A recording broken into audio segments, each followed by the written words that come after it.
Bismillahirrahmanirrahim. Assalamualaikum warahmatullahi wabarakatuh.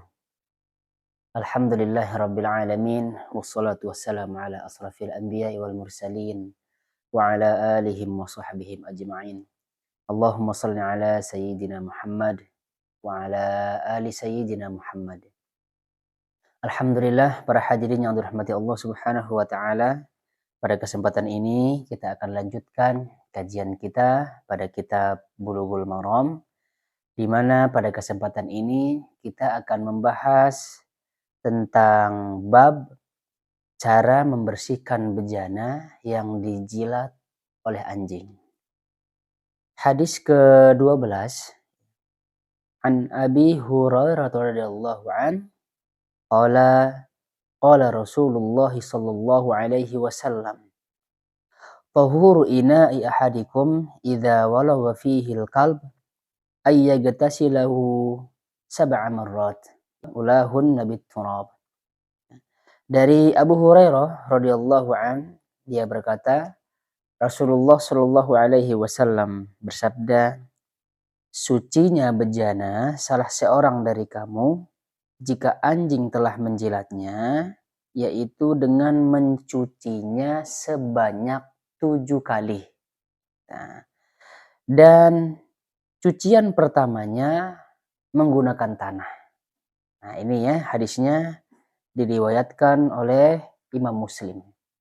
Para hadirin yang dirahmati Allah Subhanahu wa taala, adapun intisari dari hadis ini ya, yaitu yang pertama, mulut anjing hukumnya adalah najis.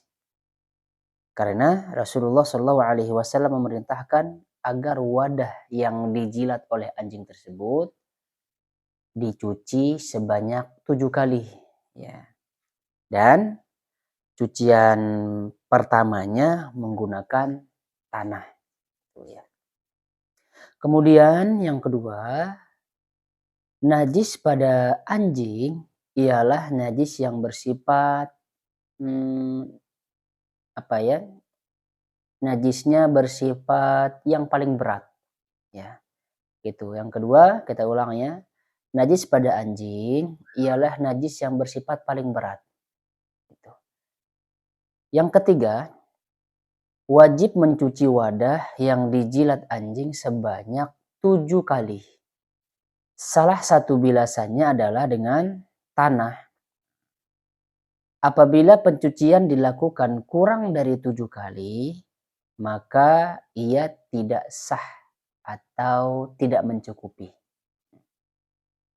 Kemudian intisari yang kelima, wajib membuang air yang terdapat dalam wadah yang telah dijilat anjing. Wajib ya kita membuang air yang di dalam wadah tersebut. Yang keenam, wajib menggunakan tanah pada salah satu basuhannya. Sedangkan yang terbaik adalah pada kali yang pertama. Ya. Sehingga di sini disebutkan bahwa tanah tersebut dapat dibersihkan dengan air pada basuhan-basuhan selanjutnya. Yang ketujuh, pada waktu menggunakan tanah, boleh dengan cara air disiramkan ke tanah atau memasukkan tanah ke dalam air atau mengambil tanah yang telah bercampur dengan air. Nah, gitu ya. Para hadirin yang dirahmati Allah Subhanahu wa taala, yang kita garis bawahi di sini adalah ketika sebuah bejana dijilat oleh anjing, anjingnya itu bersifat umum ya. Anjingnya bersifat umum, baik itu anjingnya kecil, besar, gemuk, kurus, atau anjing warna hitam dan lain sebagainya, maka wadah tersebut dihukumi najis. Najis itu akan hilang apabila wadah tersebut kita cuci sebanyak 7 kali. Kemudian cucian yang pertamanya itu kita menggunakan tanah. Perlu diperhatikan bahwa basuhan yang pertama ini ketika menggunakan tanah, tidak dengan tanah begitu saja. Sekali lagi ya, tidak dengan menggunakan tanah begitu saja. Akan tetapi kata para ulama, kita harus mencampur tanah tersebut dengan air. Kemudian kita gosok ya, wadah yang dijilat oleh anjing tersebut. Nah, setelah menggunakan tanah, maka kita basuh dengan basuhan selanjutnya menggunakan air. Walaupun ya, ada sebagian pendapat mengatakan bahwa menggunakan tanah tersebut di akhir, ya, boleh di akhir, ya, kata sebagian para ulama fikih, ya, tidak harus di awal. Nah, tetapi pendapat yang paling kuat adalah menggunakan tanah itu di kali pertamanya. Pada pertama ya, kita menggunakan tanah di pertama kali kita membasuh wadah, menggosok atau membersihkan wadah tersebut. Sekali lagi para hadirin yang dirahmati Allah Subhanahu wa taala, kesalahan yang ada di sekitar kita ya, saudara-saudara kita terkadang ya, menggunakan tanah tapi tidak dicampur dengan air.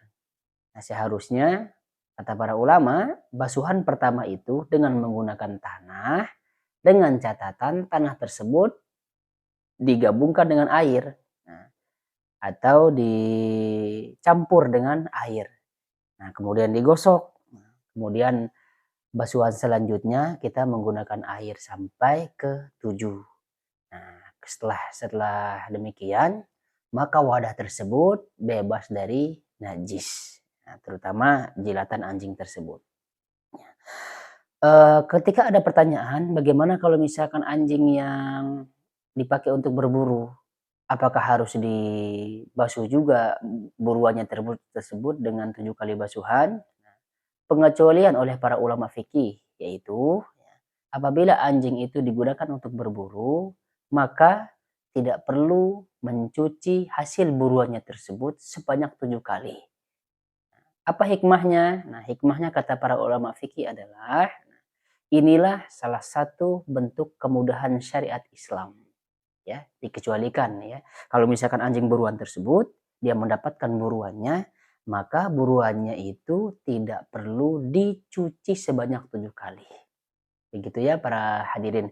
Mudah-mudahan ini ada manfaatnya. Subhanakallahumma wa bihamdika asyhadu an la ilaha illa anta astaghfiruka wa atubu ilaik. Assalamualaikum warahmatullahi wabarakatuh.